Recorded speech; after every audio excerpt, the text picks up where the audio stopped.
Hey guys, welcome to science study centre.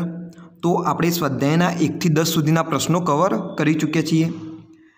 તો આપણે 1.11 નું સોલ્યુશન જોઈ લઈએ। જો 20 ગ્રામ ખાંડ C12H22O11 તેનું આણ્વીય સૂત્ર છે, પૂરતા પાણીમાં ઓગળી અંતિમ કદ 2 લિટર કરવામાં આવ્યું તો ખાંડની સાંદ્રતા મોલ પ્રતિ લિટરમાં ગણો। તો આપણે સાંદ્રતા શોધવાની મોલ પ્રતિ લિટર। मोल प्रति लीटर एनो मतलब शू थाय मोलारिटी। मोलारी एटले थई गयुं ने द्राव्यना मोल भाग्या द्रावणनुं कद लीटर में एटले के मोल प्रति लीटर।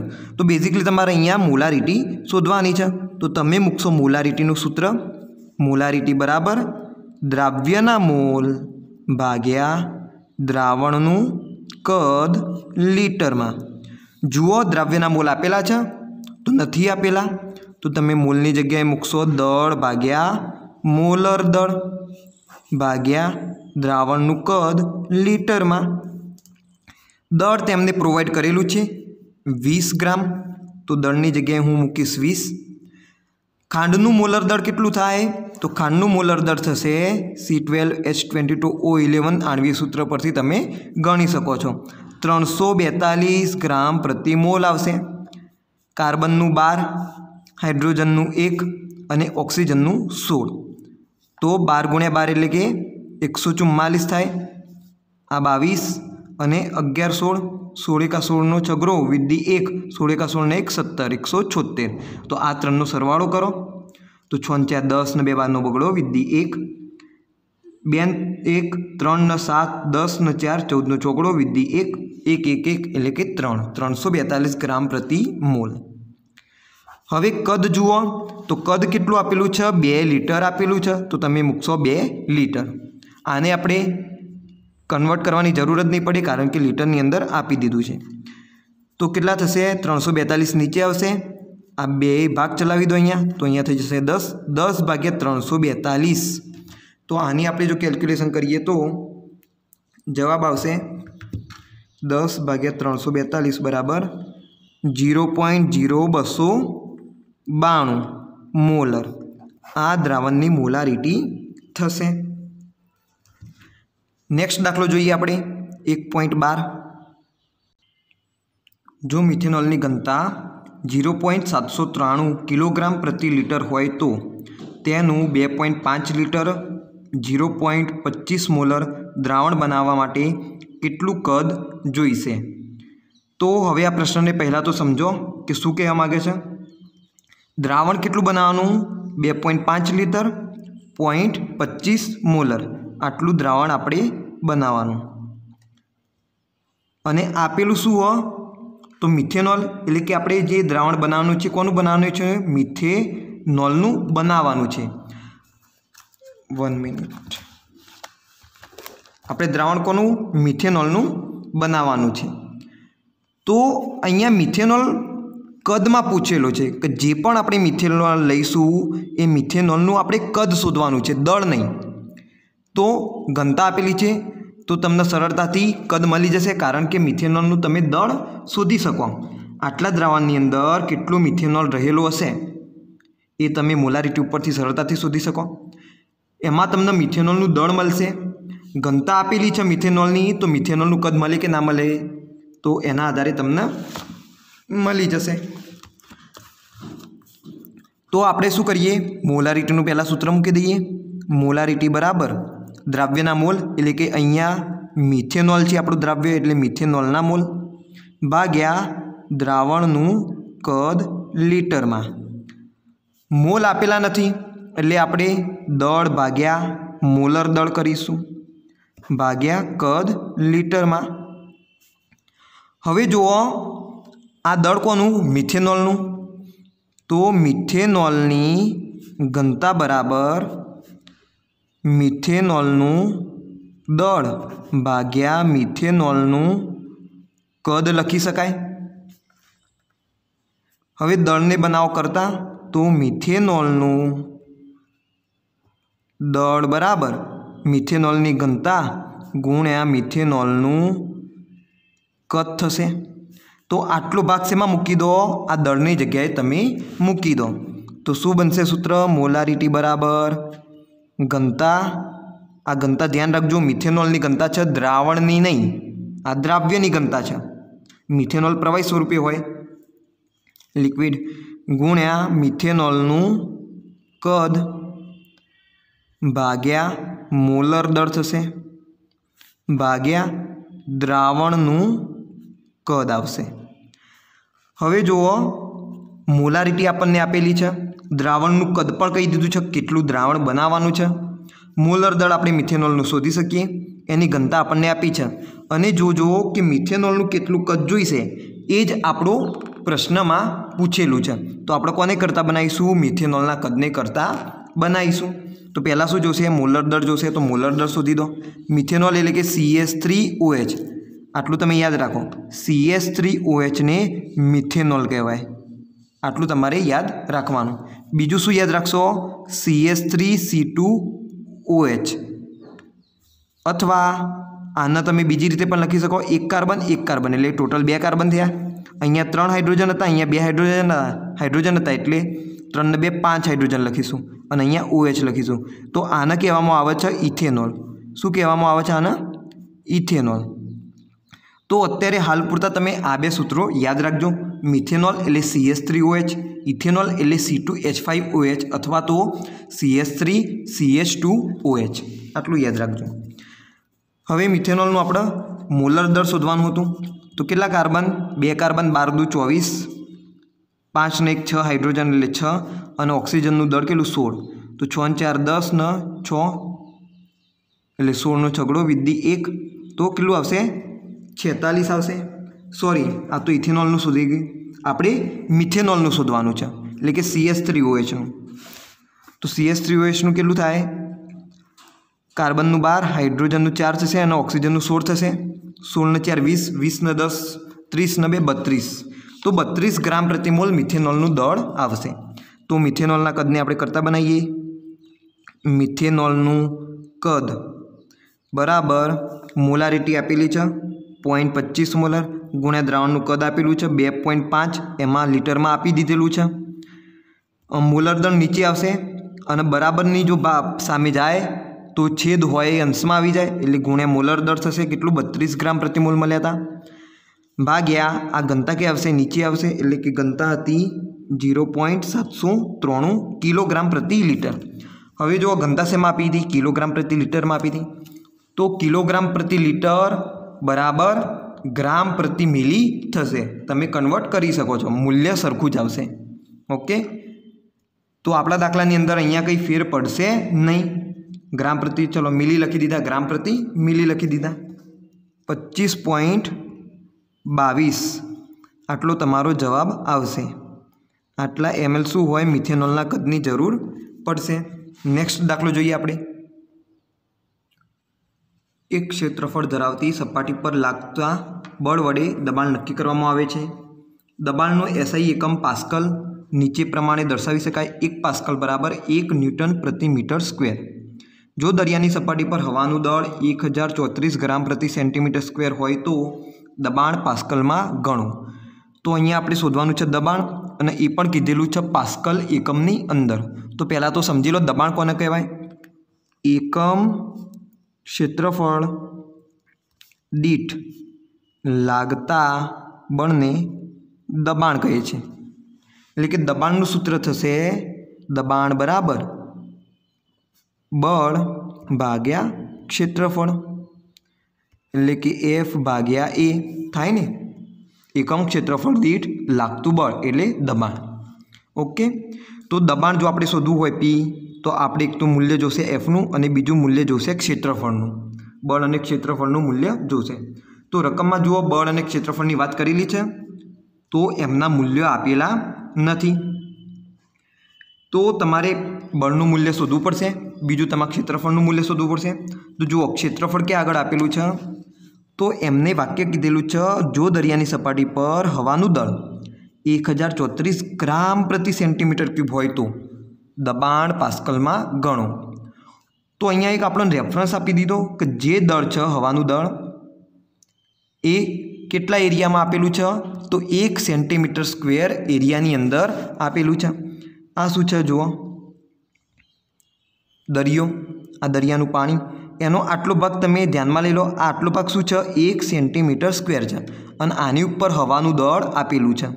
आनी उपर कईक हवा रहेली हशे अने ए हवानुं दळ केटલું छे तो 1034 ग्राम छे। ख्याल आवी गयो? तो तमने क्षेत्रफळ आपेલું छे केटલું 1 सेंटीमीटर स्क्वेर, परंतु बळ तमारे शोधवुं पड़शे।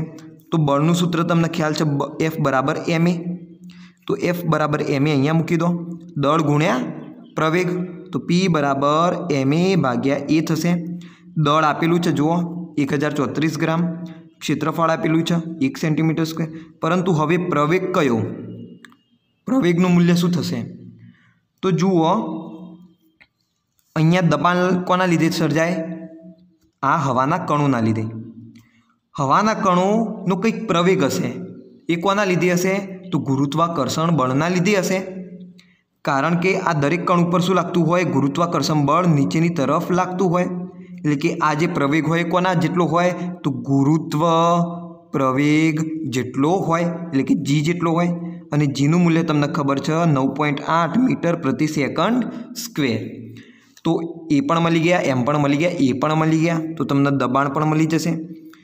तो एमनी जग्याए तमे मूकशो 1034 ग्राम गुण्या एनी जग्याए आवशे 9.8 मीटर प्रति सेकंड स्क्वेर गुरुत्व प्रवेग भाग्या एरिया आपेलो छे 1 सेंटीमीटर स्क्वेर।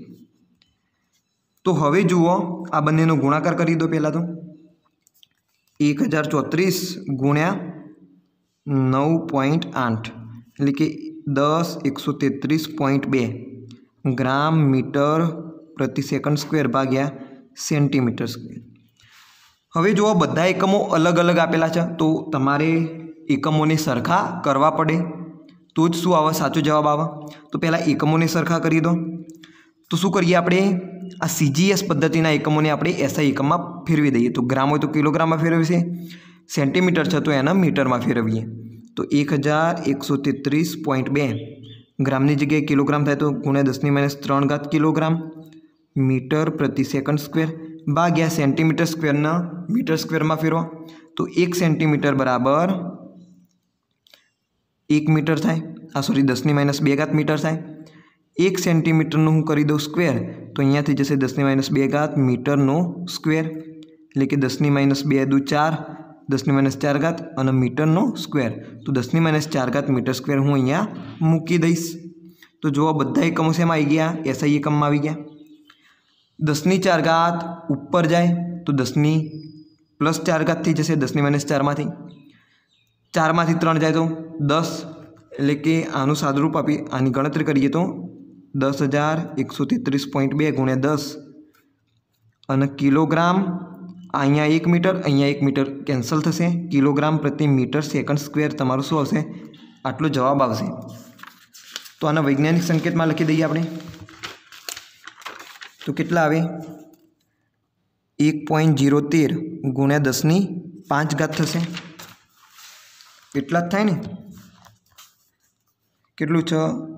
आ शून्य है एना अहींया लई दीधुं तो 1 2 3 4 स्टेप वध्या एटले कि 1.013 गुण्या 10⁴ અને ગુણ્યા 10ની અહીંયા 1 આવશે એટલે ટોટલ 10⁵ થશે। એકમ કયો તો કિલોગ્રામ પ્રતિ મીટર સેકન્ડ સ્ક્વેર કિલોગ્રામ પ્રતિ મીટર સેકન્ડ સ્ક્વેર। તો આટલું તમને શું મળ્યું? દબાણ મળ્યું।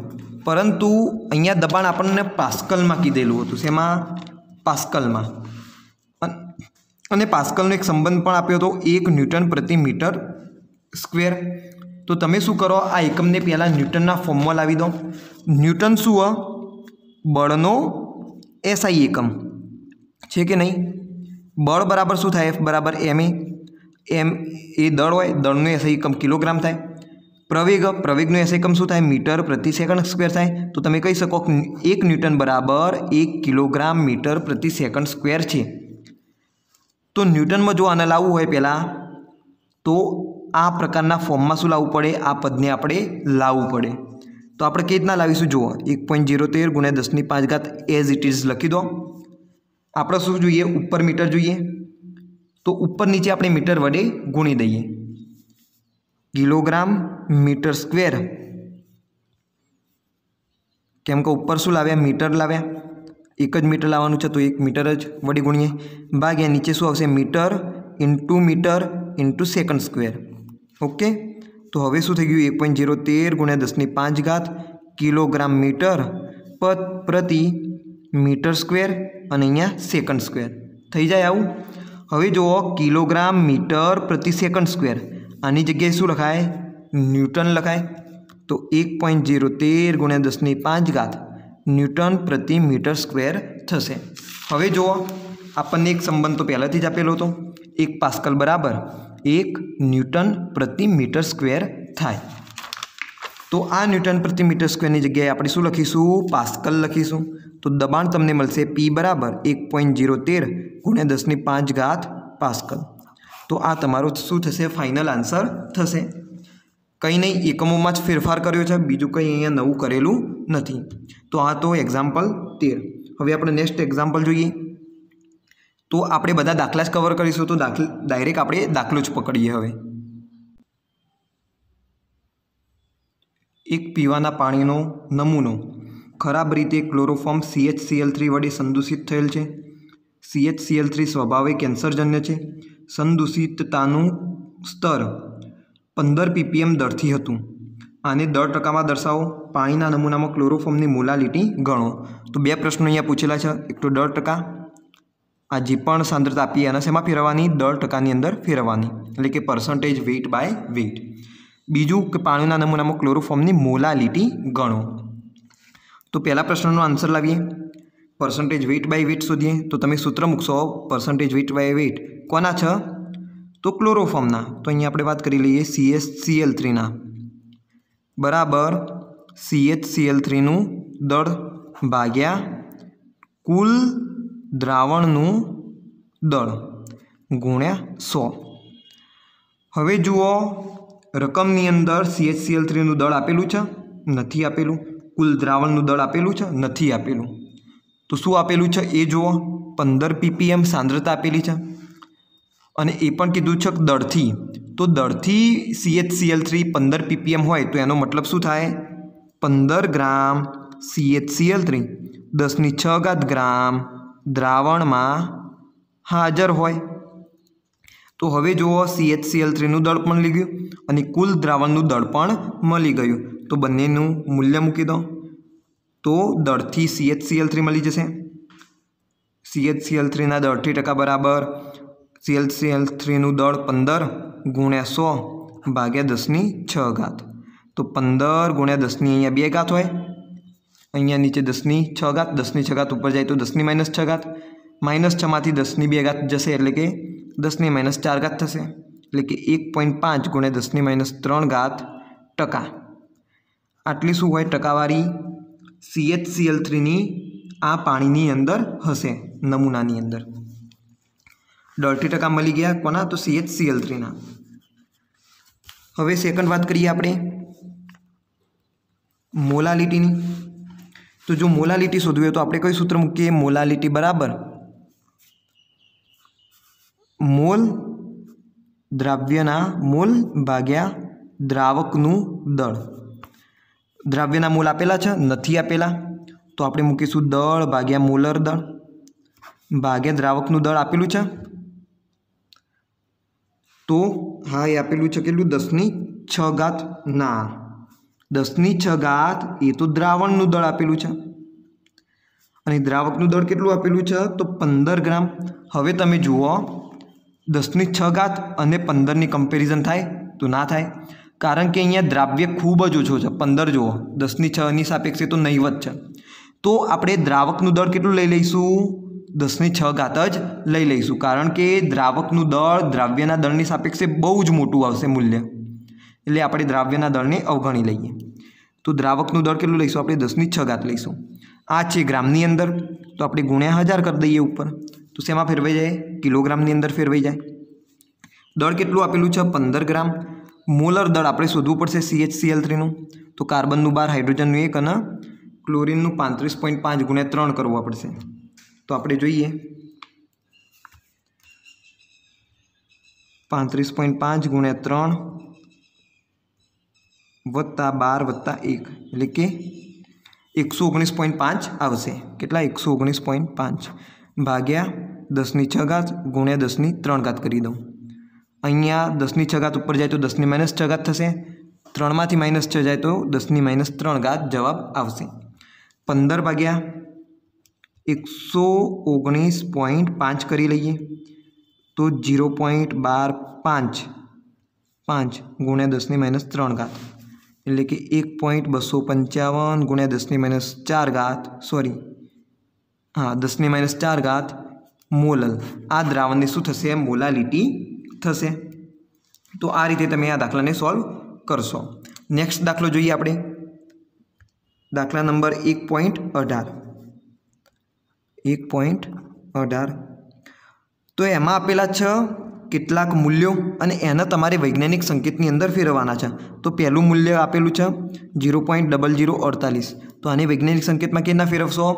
તો જે પણ પોઈન્ટ હોય એને તમે આ બે સંખ્યાની વચ્ચે લાવી દો। કેમ આ બે સંખ્યાની વચ્ચે જ લાવીશું? તો તમને ખબર છે કે વૈજ્ઞાનિક સંકેતમાં આપણે સંખ્યાને કેવી રીતે દર્શાવીએ? n ગુણ્યા 10 ની n ઘાત વડે, જ્યાં n શું હોય? 1.00 થી લઈને અનંત સુધીથી લઈને 1.999 સુધીની સંખ્યા હોય, આમની વચ્ચેની સંખ્યા આવશે।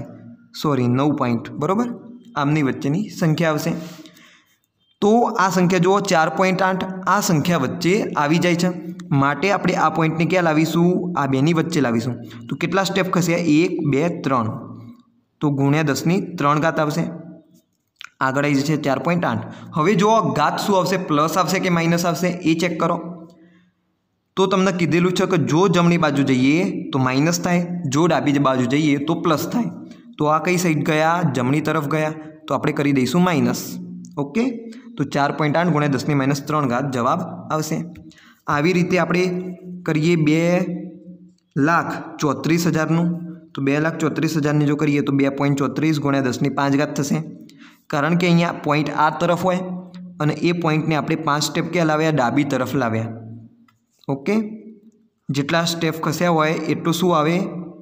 ઘાતમાં આવે જવાબ।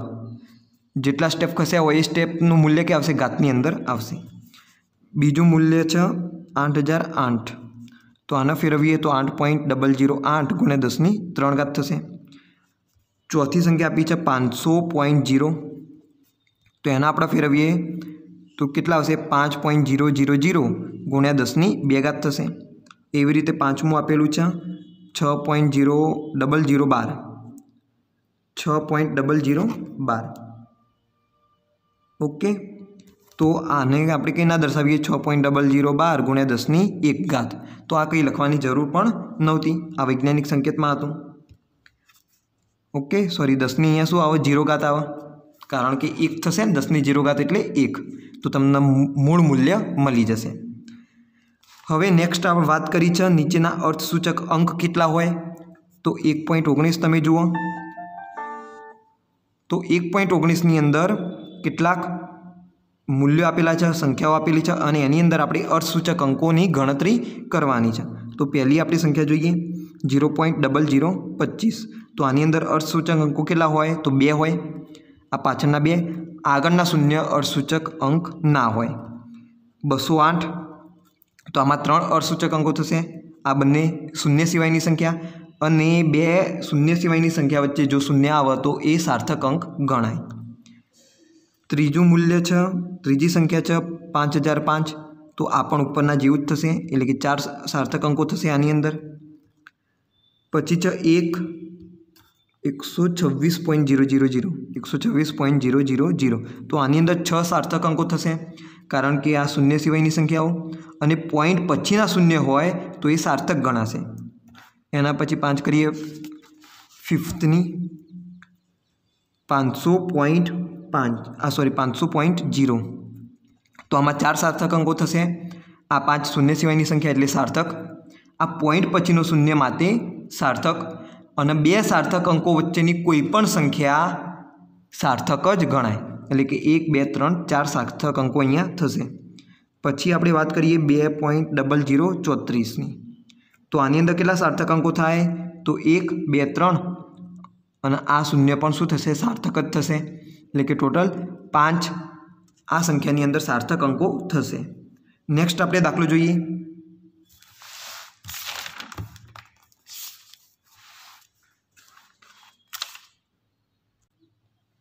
1.20 ની અંદર કેટલાક મૂલ્યો આપેલા છે, કેટલીક સંખ્યાઓ આપેલી છે અને એની અંદર 3 સાર્થક અંકો સુધી સન્નિકટન કરવાનું છે। કેટલા? 3 સાર્થક અંકો સુધી। તો એમાં પહેલી સંખ્યા છે 34.216। 34.216। તો આની અંદર જો કેટલા સાર્થક અંકો? 5 સાર્થક અંકો, પરંતુ આપણે લાવવાના કેટલા? 3 જ। તો શરૂઆતના 3 ને ધ્યાનમાં લો, 1 2 અને 3 ત્યાં સુધી આપણે લાવવાના। તો પાછળના 2 અંકોનું આપણે સન્નિકટન કરવાનું, એને દૂર કરવાના। તો જો પાછળની સંખ્યા 5 કરતાં એમાં પહેલી સંખ્યાને તમારે હંમેશા ધ્યાનમાં લેવાના। પહેલી સંખ્યા છે એ 5 કરતાં નાની છે એટલે એને આપણે દૂર કરીશું, આગળની સંખ્યામાં કંઈ ફેરફાર કરીશું નહીં। તો તમારો જવાબ આવશે 34.2। ખ્યાલ આવી ગયો? તો આ રીતે તમે સન્નિકટન કરશો। બીજાની વાત કરીએ તો 10.4107 આપેલા છે, 10.4107। તો આમાં સાર્થક અંકો ટોટલ કેટલા છે? 6। 1 2 3 4 5 6। આનું આપણે સન્નિકટન કરવાનું 3 સાર્થક અંકો સુધી, એટલે શરૂઆતના 3 અંકો આપણે જોઈએ છે। તો આ પાછળના 3 અંકો આપણે દૂર કરવાના। પહેલી સંખ્યાને ધ્યાનમાં લો, 5 કરતાં નાની, તો એને દૂર કરો, આગળની સંખ્યામાં કંઈ ફેરફાર કરશો નહીં, એટલે કે 10.4 તમારો જવાબ આવશે। ત્રીજી સંખ્યા જોઈએ 0.04597। આની અંદર સાર્થક અંકો કેટલા? 4 સાર્થક અંકો, 1 2 3 4। આને આપણે 3 સાર્થક અંકો સુધી સન્નિકટન કરવાનું, એટલે કે 1 2 3 અંકો સુધી લાવવાના। આ પાછળનો જે સાતરોડ છે એને મારે દૂર કરવાનો। 7 એ 5 કરતાં મોટી સંખ્યા છે, તો 7 દૂર થશે, આગળની સંખ્યામાં 1 ઉમેરાશે, એટલે કે તમારો જવાબ આવશે 0.0460। તો અહીંયા 9માં 1 ઉમેરાય તો 10, 10 ની 0, વિધિ 1, 5 ને 1 6। તો ધ્યાન રાખજો, તમારે આ 0 ઉમેરવાનો।